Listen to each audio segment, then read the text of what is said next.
Welcome back to GearCheckGames.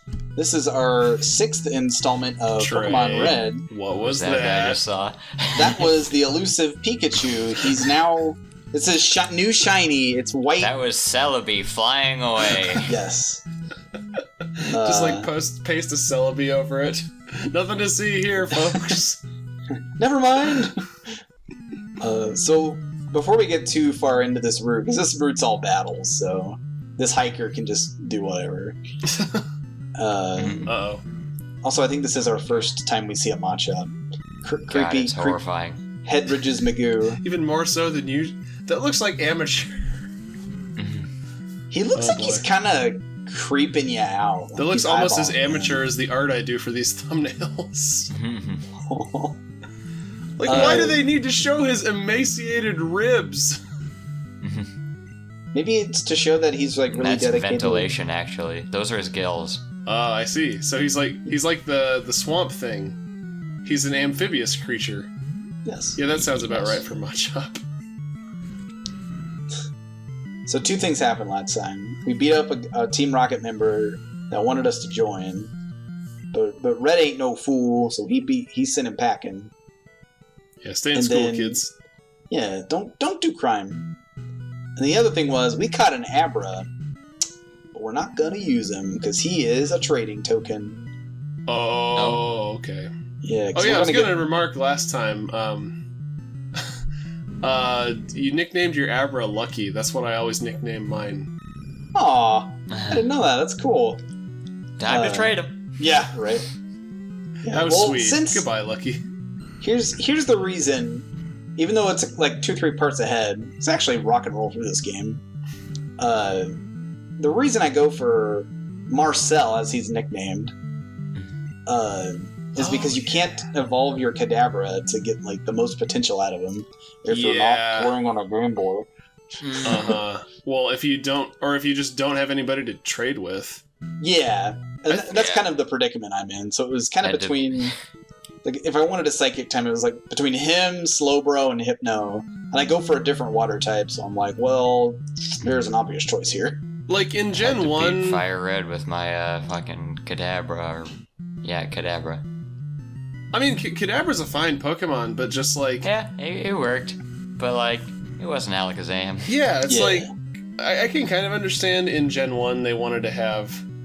And I apologize for like I feel like I'm constantly complaining in these videos. I really do love Pokemon, and I like this game, but I just, I complain. We complain because we care. Yeah, complain because I love.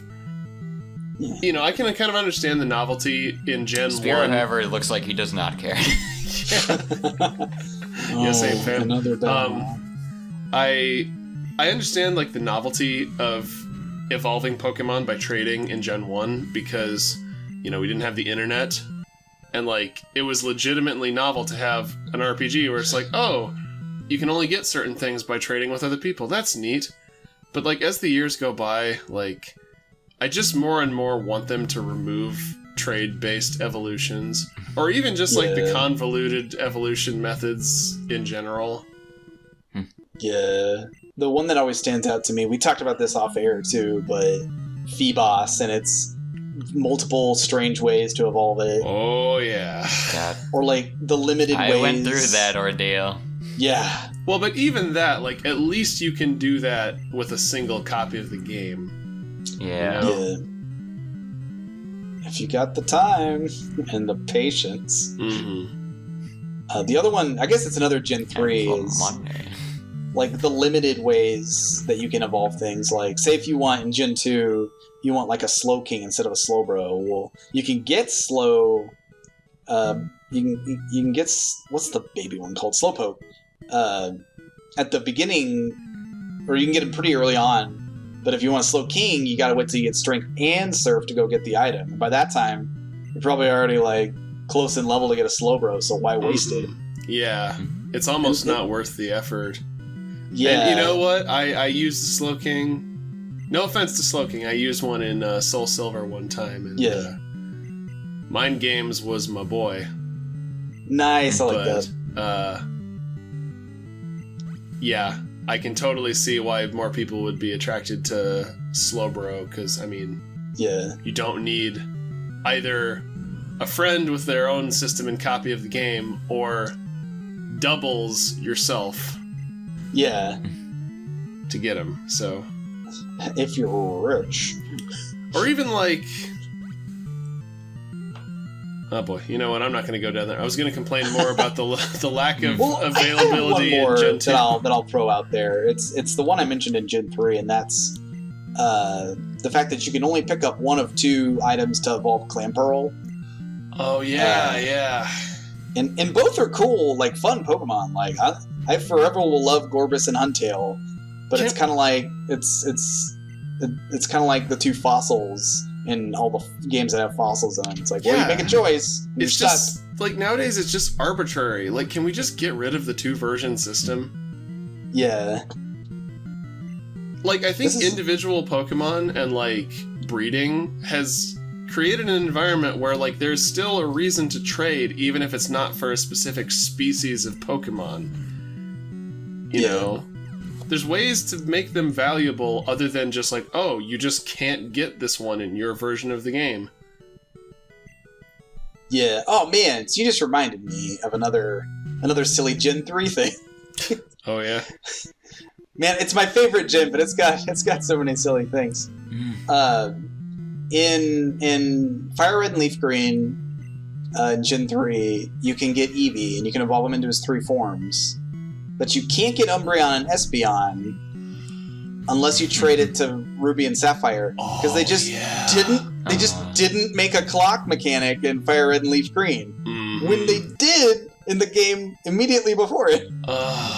Yeah.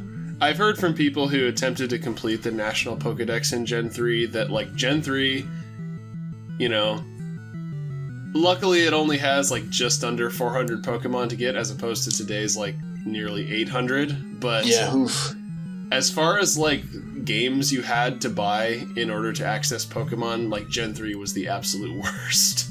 Yeah. Because I think you needed either Ruby or Sapphire, Fire Red or Leaf Green, Coliseum or XD. I mean, I don't know, maybe that was it, but still, like, that's... For something you're going to be working on in one game, like, that's a lot of... Wasn't Coliseum and XD the only way to get, like, Lugia and Ho-Oh for a while? If you didn't want to bother with events, yes. Coliseum had Ho-Oh, XD had Lugia. That's right. I forgot they split them up like that. Mm-hmm. Oh, and then one of the discs had Jirachi on it, the bonus disc. Oh, you did the trick. Nice. Yeah. Oh yeah, I'm getting that item. Yeah. I don't know if it's a good TM or not, but I'm getting it. It's probably not, but at least it's off the checklist. Well, you don't get cut until another town and a dungeon, so you might as well get the item now. I love that little skip. It makes me feel so smart every time I do it. Every time I play this game for children. Yeah. Oh wow, look at that crit. So let's talk about something positive after all the negativity. Yeah. So I was watching some videos like the other day about like, well, just kind of like seeing stuff in game, or just little like Easter eggs and secrets in games and stuff. And some of the stuff I remembered was like when you see stuff in a game, when you're like playing a sequel or something, and you see just like the previous, like the location of the previous game, like off in the distance somewhere, or something inaccessible, or like Hyrule Field in Wind Waker, where it's like, oh wow, this is like Hyrule Field from Ocarina of Time. It'd be neat to explore this, or like you know what I'm talking about. Mm-hmm. Yeah. And I was thinking about like, man, that'd be neat. Of course, like all these places are inaccessible and they're just there to see.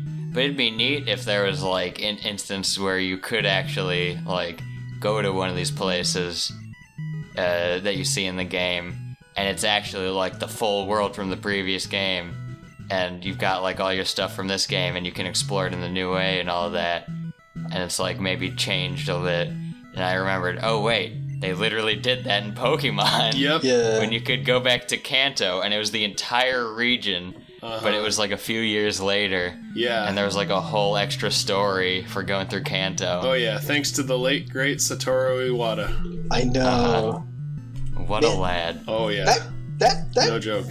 makes me wonder if, and I'm gonna go out on a limb here, since Galar is supposed to be based on England, it should be right across the channel from Kalos, which is France. Trey, I don't want to go back to Kalos. See, in a new way, I'm sorry. some small part of me wants to go back there just to see it updated. Yeah. I don't know. I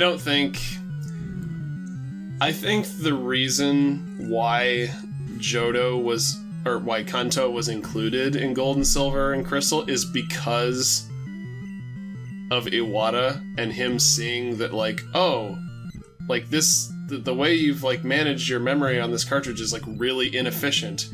Here's like another half game you could put in. Yeah. If you optimize this. And I just, without something like that, I just don't know if, because okay, here's the thing. God, I'm getting negative again. It's become increasingly, I've been playing these games pretty much every generation since the beginning, and it's becoming increasingly clear to me that, I don't know, Game Freak or the Pokemon Company or somebody making decisions only wants these games to be as ambitious as, like, they need to be to sell. Yeah. And so, enough to have bullet points to, like, say, like, hey, it's a new game, buy it. Like, the most recent one, and this isn't something that I'm personally, like, too fussed about, but, like, I understand, it's more, like, the principle of it, is the announcement that in Sword and Shield, they're not going to bring back every single Pokemon. Like, okay, that's something I can understand. Like, if they are going to be making, like, substantial improvements and expansions to the game. And, like, in some ways they are, but, then we have stuff like, they recently showed the E3 demo, and, like, I know it's a work in progress, but, like, there's still, like, frame drops and, like, really limited animations on, Pokemon that were, like, carried over from previous games. Like, how much extra work would that be? I mean, I don't know. It's always risky to be like, oh, how much work would it be for, like, a game developer? Because, like, it's always more work than you think. Yeah. But Pokemon is, like, the most profitable thing video games have ever seen. Smug little Eevee. I know. Oh yeah, sorry to completely talk over Bill, by the way. This is a fun little scenario. I just played this part in Let's Go Pikachu, because I can't quite get enough Gen 1 in my life. I'm playing 3 games at once. There's a cute little scene, both in that game and in Yellow, where Pikachu/Eevee runs up and is, like, puzzled as hell when they see Bill. They're like, what the hell?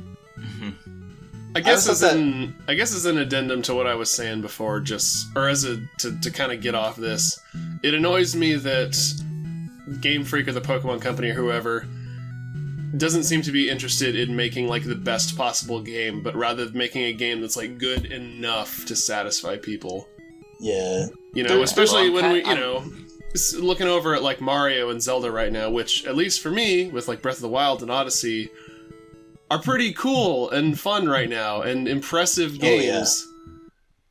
And, like, there are things about Sword and Shield that look cool and impressive and new, but, like, on the whole, I don't get quite the same, like, feeling of, like, yeah, we're going all in on this one. This is gonna be it. This is gonna be, like, the Pokemon game. It's like, oh, goodbye, Matt. Well, with their recent stuff, I hope there's some hope in my heart that they are, like, kind of going towards kind of taking bigger leaps and doing, like, I mean, the Let's Go games were pretty kind of minimalistic side entries, and there were a lot of missteps, but they also did some things that were, like, brand new and kind of potentially, I don't know, like, they didn't need to do them, but they like bringing back follower Pokemon and different animations and like Pokemon in the field, letting which you came ride back for Pokemon. Sword and Shield. Oh man. Yeah, like being able to ride certain Pokemon. That was neat. And like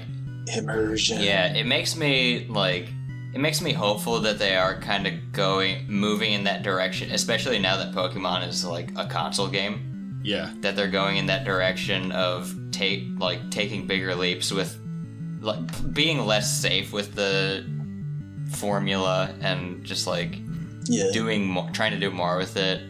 And like the whole thing with not bringing over all the Pokemon from the previous games, I can definitely sympathize with people that have been with the series the whole time and like finding out that they're not going to be able to bring some of their favorite Pokemon over. But I'm also not like too upset about it because I've always said that like, I mean, part of the reason I understand that they have to be like very kind of incremental with the changes and not change too much is because they have like all of this baggage in the game. Yeah. Like having to bring over all the previous Pokemon and the different like mechanics and everything, and anything they add they'll have to like keep it in the series forever. And I feel like it is a shame that not all the Pokemon will be able to make it over to the new game, but also I feel like that's kind of like maybe a necessary sacrifice to actually making bigger changes with the formula. Well, yeah, not every Mario game has all the old levels and power-ups from the previous one. Like, that would be ridiculous. I mean, I'm personally fine with some Pokemon coming back. Like, oh no, Dunsparce didn't make it in, or... Yeah, like, I guess it's like a shame for the people who are in it for multiplayer, but also, like, you still have those previous games that the Pokemon are in. This guy. I know. So yeah, I just displayed some of the road blocking they put forth in Gen 1. Like, plus, it's a bit of a safety measure, too, because like, you don't want to just wander into Saffron City at this point of the game. Because like, are you checking for items? Yeah, I'm checking. I don't think I find any. I'm not the only one who does this. Yeah. I think if I went one to the left, there would be a couple items in that lane. Oh, sweet. Oh, X special. Yeah, There's one addition that I love about Eevee and Pikachu. Let's go. I'm just gonna say everything backwards today. Let's go Eevee and Pikachu. Instead of getting you an item finder that you have to assign to a button, Eevee and Pikachu just are the item finder because they sit on your shoulder. Every time their tail wags really fast, you're near a hidden item. It's so brilliant. Like it's so simple. Nice. If only Samus had a little Pikachu on her shoulder that wagged its tail every time there was a hidden block that looks like every other block. Prime 4. That would have been the perfect way to use little Furby Ridley from Other M. Yeah. Oh yeah. I know it's not. And Pokemon he evolves related. too. It's perfect. Yeah. Yeah. He is a Pokemon, straight up. So this Butterfree. Oh, it's the evil Butterfree. Yeah, this quote unquote another gear check. This guy, this has ended a couple Nuzlockes for me, or just a couple, like I have to go back to Cerulean because he wipes me. Like a level 20 Butterfree is nothing to sneeze at in this part of the game. He's got Confusion, Gust, like Stun Spore. He's a menace. Yeah, this guy is a straight up boss. Like in the video game sense of the word. Yeah. You ever seen a butterfly spit like a menace? and he's hidden. Yeah, Butterfree, he's sexy and smooth. He's disguised like a normal trainer. Yeah. He's like, oh, I'm just some bug trainer. It's like, oh no, he is the bug trainer. That's the thing with these trainers. Like, most of them are pretty, they're basically just there to give you experience. But every once in a while, you'll come across the one that's just like, just stop. Yeah. I gotta move on. I imagine you went up to this kid with a little hat and a bug catcher net. He's got his little, like, metapod. It's like, I want to battle you. Let's go. And then he starts, like, convulsing, and then a Butterfree comes out of his chest like a chest burster. Oh, it's just like... Jesus. Starts wrecking you. I'm my own trainer now, human. It's like that scene from that one episode of SpongeBob of Wormy, where it's just a close-up of the butterfly in your face, just like... I mean, I was gonna talk about the anime where the first bug catcher that Ash meets has a pincer, but like, I think you've officially one-upped me. Oh yeah, doesn't that pincer break its claws on Metapod's hard body? Mm-hmm. That's so silly. That's Yeah, that's like Yu-Gi-Oh! The TV show level logic. Well, okay. If I get a Metapod sometime, I'm gonna name it Hard Body. Well, but again, that's another example of the show, like, not playing by the rules of the game. Like, that's okay. That It's a reminds show. me, I finally found that guy who does those Yu-Gi-Oh! Comparison videos. His name is CVIT, CVIT. I'll put a link to his season 1 video in the thumbnail or in the notes, whatever they're called. I'll leave a note on your thumb. The description? Yes, the description. Thank you. I've had Good too thing many nobody wines looks at tonight. Oh no, not the sand attack. Welcome to GearCheckGames, where every time we lose a Pokemon, we have to chug a 40. Oh no. That'd be a good a Nuzlocke rule, or as I like If to your call Pokemon dies, you die in real life. it. It's like the Matrix. Matrix If you Mom. white out in the game, you black out for real. Yeah, you said you want to raise stakes. You said you want a challenge. Well, here you go. Okay, I get this. It's a Nuzlocke, but every time you lose a Pokemon or have to catch a new one, you have to take a shot, but it's only of liquor that you hate. Oh god. So it's like, oh man, vodka, gross.